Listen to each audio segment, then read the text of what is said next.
Well, welcome to today's community-wide podcast or community-wise podcast. I am your host, Holly Long, and this is a podcast, a monthly podcast produced by Liz Casey, and we are so excited about today's topic. As we all know, Thanksgiving is what, 2 weeks away, and typically on that Saturday after Thanksgiving is what we call Small Business Saturday. But guess what? We got a little monkey wrench this year in the Small Business Saturday in the middle of a global pandemic. We are spotlighting an organization, a business that has put her stamp on the greater Kansas City community area.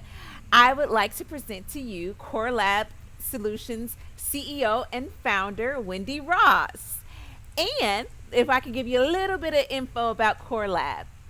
So, because we're in the middle of a global pandemic and everyone wants to be around their families and for the holidays, what perfect gift to give your family member than getting a rapid COVID test or getting a vaccination for COVID? Yeah. Wendy, she has this game on lock. So, with no further ado, we want to welcome Wendy. Wendy, welcome to Liz Casey's Community Wise podcast. Well, thank you, Miss Holly Long. I appreciate the wonderful introduction. I certainly appreciate your energy. I am honored to be here, and honestly, I am very humbled by the opportunity to speak with you on a really great topic that I talk about 8 days a week. So, yeah, wow. Let's give it a go. All right, let's 8 days do this. All right, give us the behind your why of why you created Core Laboratory Solutions. The why behind the vision of Core Lab Solutions was honestly just out of supply and demand and desperation. Initially, our cleaning company we have different locations across the nation, and so when COVID-19 hit and became prevalent, we were already in Seattle, Washington, as well as Nashville, Tennessee, and other states. So we were constantly flying, and so we were exposed, and we knew nothing about it, just as everyone. And so there was a level of fear there and anxiety, high anxiety of not knowing and knowing that we were exposed on a daily basis. And so one time my husband had came home with a dry cough, and it really bothered me, and I tried desperately to get him some testing actually, and I was unable to get him tested. It took about 2 weeks to finally get him tested.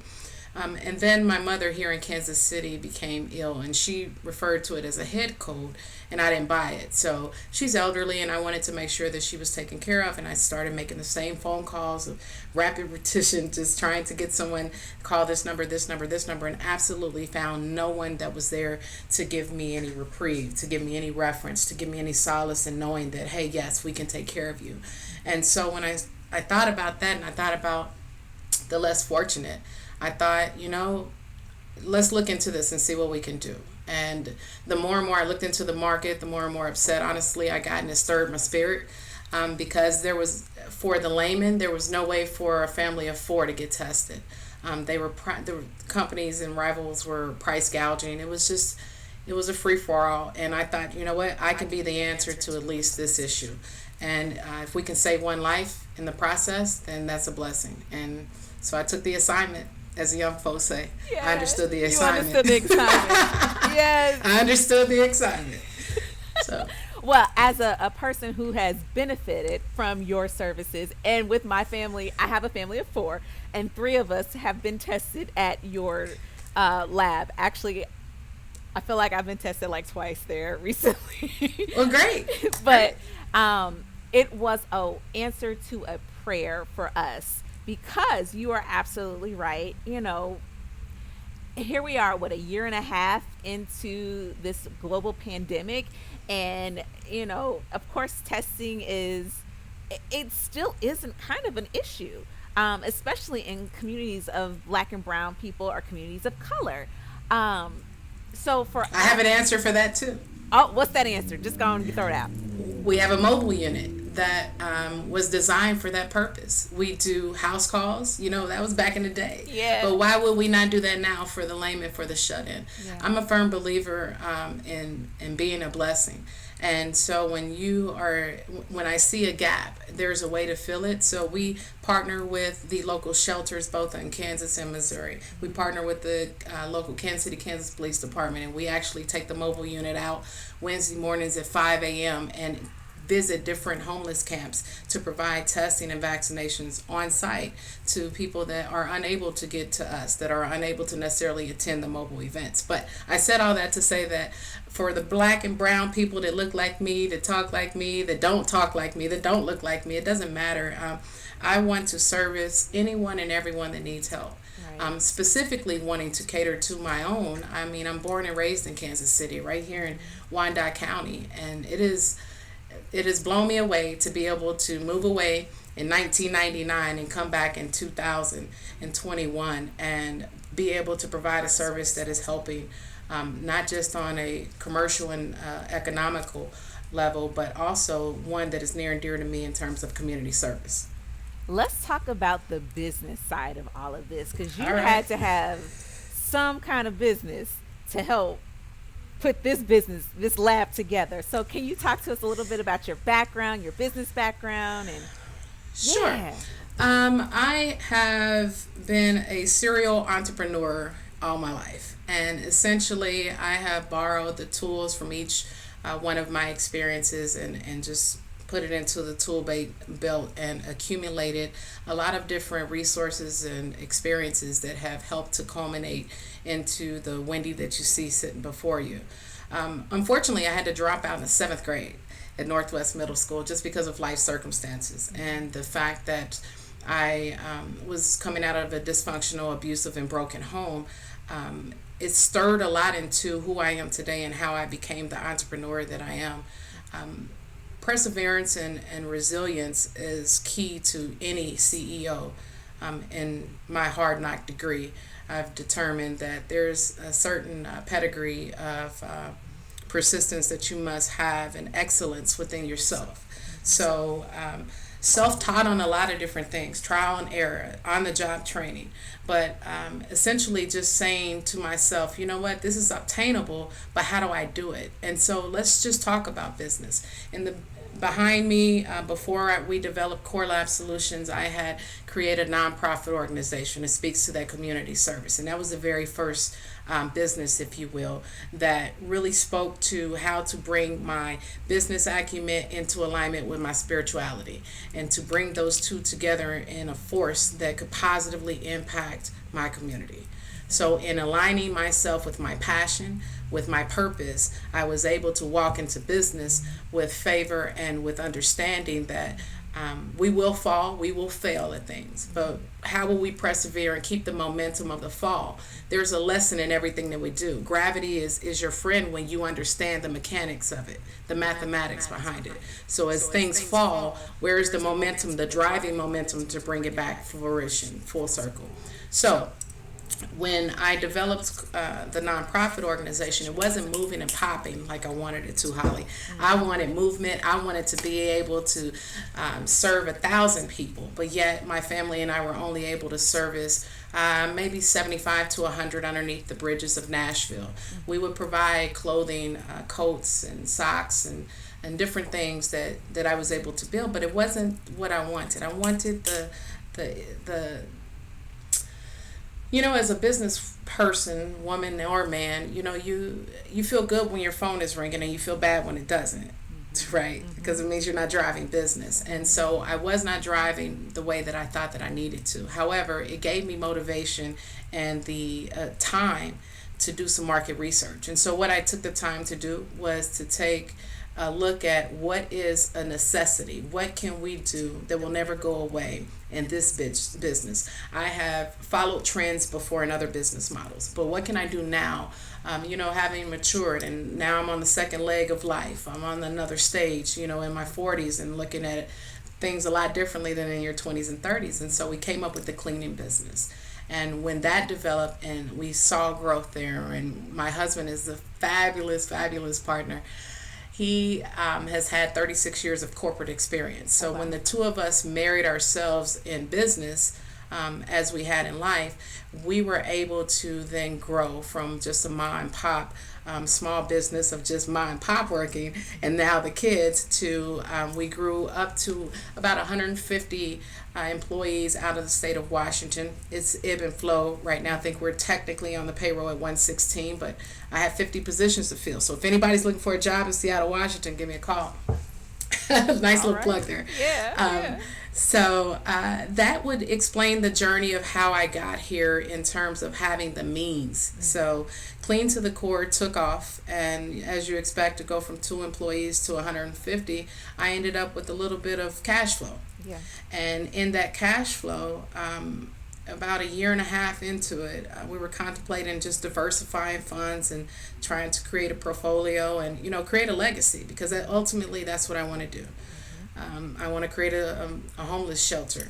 I want to create a battered women's shelter. There's just so much that I think that with the right amount of capital, you can do whatever you want to do. So essentially, that's where we're heading and that's where we're going. And because Clean to the Core was able to give us the means to level up and to step up, we were able to create Core Lab Solutions from the bottom up with no loans. With no outside entities or investors, and we were able to create the brand, build it, and God bless us. We are still here strong, and we just started the business January 2021, and here we are November, and we are turning the corners, and we're growing.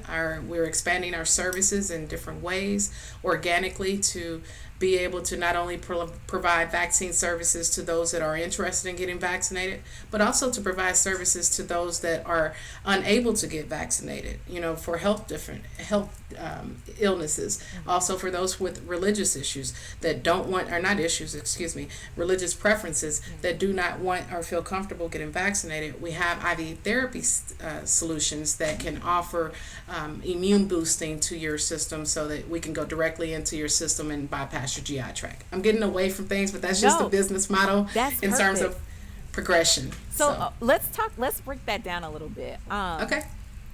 You actually have a lab on site when people drive through the little curve and go into the garage.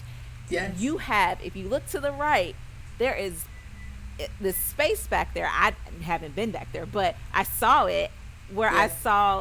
I assumed it was a lab. So talk to us Yes. about who is running your lab. How long does it take to get our test results? How do we do vaccinations? All that kind of stuff. And here's a personal plug. I think you should Yes. guys. I hope you give vaccinations for children 5 to Oh, yes. 11.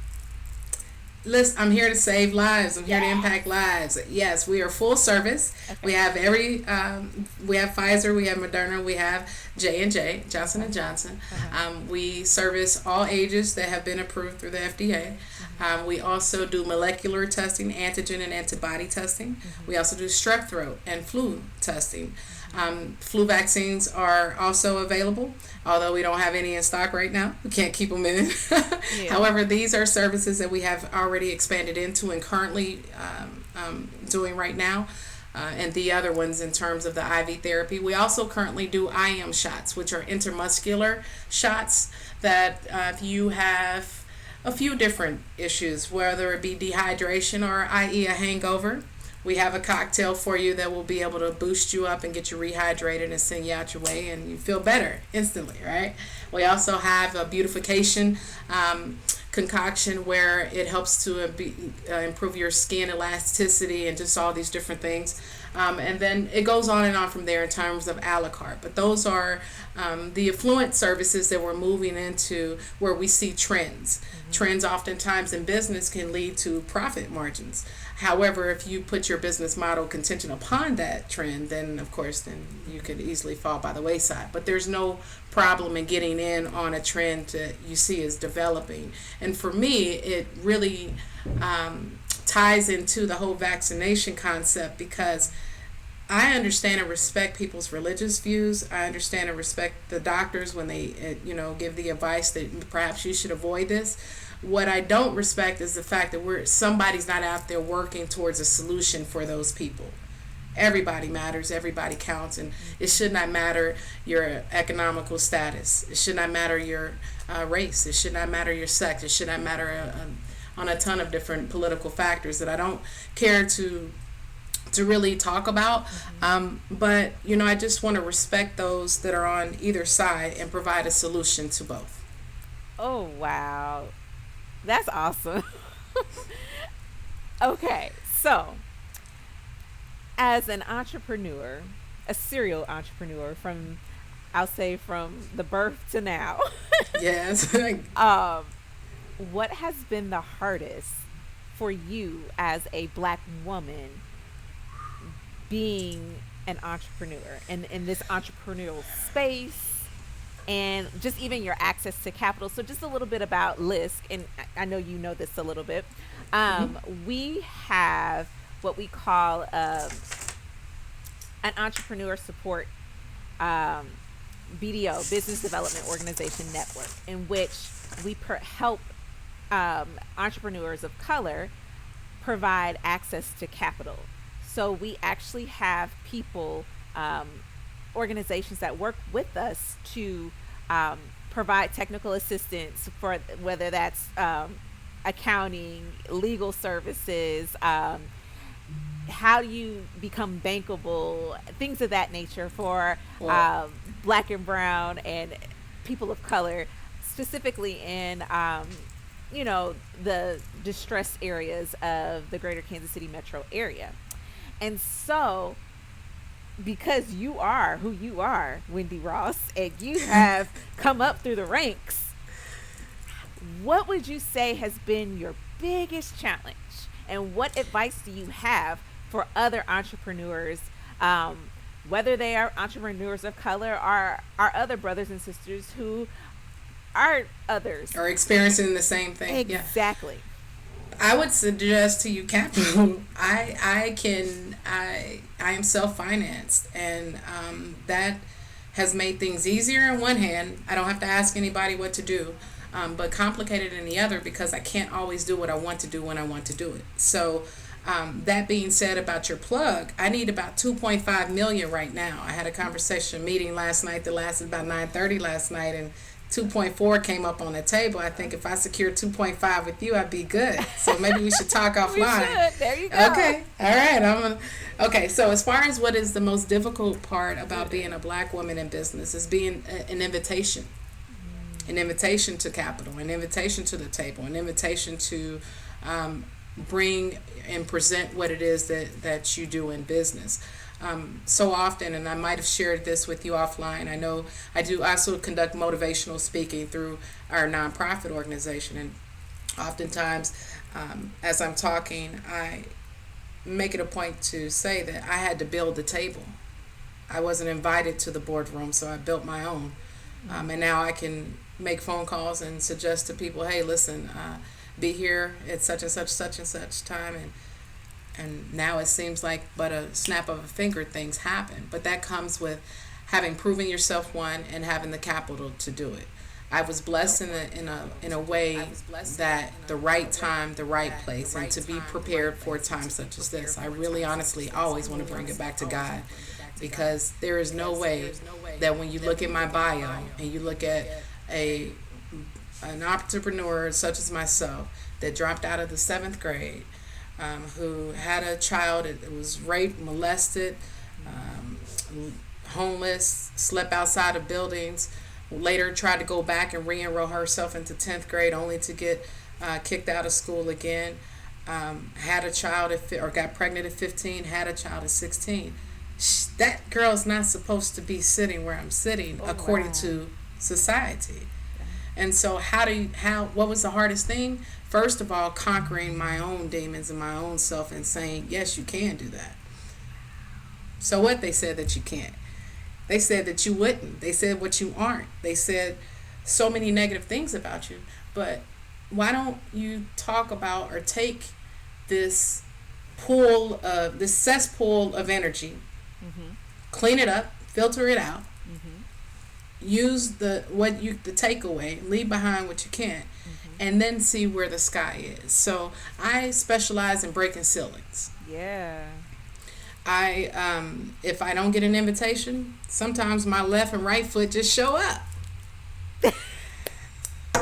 You know, it's honestly about believing in yourself and understanding that there's resources out there such as LISC. Mhm. So I didn't, while I personally didn't know about LISC, while I personally didn't have the blessing of having that resource there, now that I know about it and every mentee that's under me, I will surely sound the bell, because there are plenty of resources out there for us, but it's just about how do we get the word out. Mhm. So I would say, as a suggestion, to do your market research, understand what business you're going into, understand the profit margins, understand what your goals are, if you're wanting to scale up to what level.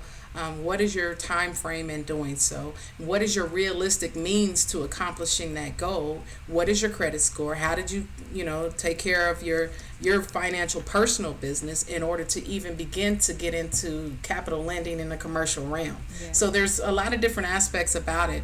Nothing about it was simple. Nothing about it was overnight. A lot of times people look at people and think, oh my God, they blew up overnight. No, it's about accumulating those tools that I talked about early on in the conversation. And your tool belt, you have to have adequate supply of what you're going to need in order to knock down that wall. I can't go up to a wall with a marshmallow and try to knock it down. Now I can go up to a kid and say, hey, you want to buy this marshmallow? Right. So what industry are you in, and what exactly are you trying to accomplish? I was sitting at my hairstylist, and she was saying how about products, and I used to have my own salon in Dallas Oh wow. for years. Yeah, I had a lot of careers in it, Wow. but I had to have shoulder surgery, so I had to let that go. But nonetheless, I'm talking with her, and she's like, yeah, sales are down, and I can't get product sales out. And I said, well, I think if you allow me to speak freely, I think you're going about it the wrong way. I said, instead of having these stuffed animals up here that are, fall oriented, why don't you have gift baskets that say Nexus? If you have dry hair repair, or if you have, you just want to push this for polish, or you want to push that, already go to Michael's, get you some baskets, set it up, and people will pay for that. It's already there, designed, ready to go, and they can pop it right underneath the tree. If I were you, I would take all 12 months, create a basket for every month, and I would display it right there on the your cabinetry. Oh my God, that's such a good idea. Okay, I'll think about doing it. Did she do it? I don't know. This just happened. So it was just advice. I mean, I give it for free because it rains unto me. But when you look at the market that you're talking about, all you need to do is just really understand it from a consumer's perspective, in my opinion. I wouldn't say all. Let me correct that. The majority of what I need to do is to understand what my consumer wants, i.e. you. So when we were looking at this building for Core Labs, which we're about to move, if God says the same, and we're purchasing our own commercial building. So we'll move the laboratory over. We'll house our cleaning company out of it. We also just recently started Core Staffing Solutions, which will be a staffing company. So all three of these entities will be, and the nonprofit will be housed out of that building. But anywho, when we were looking at this building, the whole idea was, how do I make the consumer feel comfortable about coming here? So we went through the idea of walking through your shoes. It should be contactless. I don't want you to have to get out your car. I don't want you to be cold. I don't want you to be wet. I don't want you to be hot. I think you should just stay in the comfortable context of your vehicle. You don't know if you're sick or not, so how do I protect my staff in the process? And so I literally take my shoes off and I step into the consumer. I step into my employee's position. People work for people. And so in saying that, I want my staff to feel like this is their business too. And if there's an error or a problem, they feel good about fixing it and then saying, hey, Wendy or Octoria, whichever business I'm talking to, everybody has a different name for me. Right. But it's the buy-in. And so when people believe in your vision and they see that the vision is not just greed, or it's not just me trying to see where my profit dollars can generate to. My vision is in terms of how many lives can we positively impact. the money will come. Yeah, And absolutely. so that's where I'm at with that. I hope I answered your question. That was You very long did. winded. You Okay. did. So, okay. Now we have testing. Is it you have to have insurance or is it free? How does that work? So, yeah, you do not have to have insurance. In fact, we accept your insurance, but there are also, no differently than Walgreens and CVS and whatnot, there are federal programs out here that KLS is a part of to where we can submit your information. You won't have to have proper identification and provide your address and information such as that. But no, at the end of the day, we do not turn anyone away. Oh That is wow. the purpose of KLS. That's what we're here for. Honestly, And genuinely, authentically, organically. organically. And I also want to say, like, especially now with my personal experience, you're absolutely right. I did not want to get out the car. I had both kids in the car, my 2-year-old boy who runs around everywhere, and Raylan, who's 6, who just she just is in her own world. And so it really worked out well. And your staff was so kind to her because she could be a bit of a drama queen.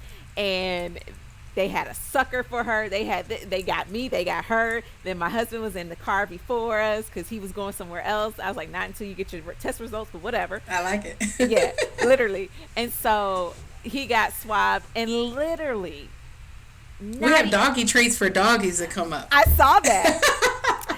And literally, not even a whole hour. By the time I drove from OP to back to Lee Summit, I got in front of my computer. Those test results were right there, and it said Yeah. negative. And I was like, "Oh, thank you, Jesus!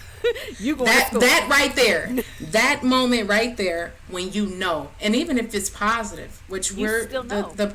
the positives are going up. That's Yeah. a whole nother thing that I must take at least a 60-second Yes. segue, and I want to talk about what we can do. Anybody can do as a people, as human beings, what we need to do to combat COVID. But before we go down that serious road, we can stay on the fun stuff. As far as the consumer and you coming through, you think about children that are in car seats, that are small children. This is traumatizing to me as an adult. I feel like they're conducting brain surgery, with Yeah. the swab up there, and so our staff is very sensitive to that. The majority of the staff have children of their own, and they know what that feels like, and so we take extra steps and precautions to make sure that we want everyone to leave here happy. And I love it when we get reviews where they're just raving over the staff. And right now, I'm happy to say we're at 5 stars because the staff really care about delivering excellence is part of our core values. And that's essentially to kind of back up 2-3 questions ago. How did I get here? I do not compromise on my value system. That's good. Period. Period. Period. I love You it. put a dot and a T on Right. that. Pert. So, okay, I know our time is coming to a close. Okay. What do you want to tell us as the CEO of Core Lab Solutions of how we can combat the rising cases in COVID as we're approaching the holiday season and as we go into 2022? Okay, so the standard things that we have heard all along, washing our hands is simple. It's the way that we wash our hands. I think because now we're a year and a half, 2 years into this, we're becoming lax on it. But honestly, the action of washing your hands, getting in between your fingers, understanding what's underneath your nails, all of these things, especially for those of us who have children, small children, they're handling keys, they're handling your hands, they're especially with toddlers. So your hand hygiene is going to be the absolute number one thing that would kill the virus before it ever even enters into your body. Then we go from there in terms of masks. That's another thing that where we just basically want to keep COVID out. The way that we keep it out is through hand hygiene and adorning our mask. The politics is all over the place about the mask. I'm not really interested in discussing the politics. I can talk to you about facts. And so the facts are that if we all personally think about it and go over the past 3 years and take an audit, how sick were you 3 years ago versus 2 years ago versus this year? How many colds did you get throughout the year? So if we apply common sense, not political, but just common sense, then I think that we would surmise that they actually help. Do they rid it and completely? No. Because honestly, there's times that I've taken off my mask, I'm hot, I can't breathe. That could be the one time that someone's coughed in that area, and I walk in and I breathe into it, and for whatever reason, I get it. Thank God I hadn't gotten it yet, and I'm in and out of all different types of compromising situations and scenarios. Our cleaning company is covers 17 million square feet in hospital systems. I'm constantly walking a hospital corridor. I'm constantly surrounded by sick people. So washing your hands and wearing masks is absolutely, positively one of the easiest things that you can do. The third thing would be to go and to conduct testing. The best gift, as you started off saying, to me, would be to present yourself as healthy as you can to your loved ones. We've gone 2 years, some of us, without having seen someone, Yeah. you know, and especially our elderly, Yeah. our grandmothers and grandfathers, and you know, and aunts and whatnot. Wouldn't it be a great gift to show up as non-threatening? Hey, I know I'm good. I know I'm clear, and I love you that much to say that I'm not exposing you. You know, you have people that are recovering from cancer who have just their immune system is compromised, and there's no other way about it. Wouldn't you want to see that loved one? More so than anyone? So how do you provide that in a safe way? You wash your hands, you wear a mask, and you get tested. And you don't go if you're positive. It's kind of a given there, but I must say it. You're right. So if you're sick, stay at home. And what about vaccinations? And of course, get vaccinated. I am pushing vaccinations because they work. They're not 100%. Nothing in life is 100%.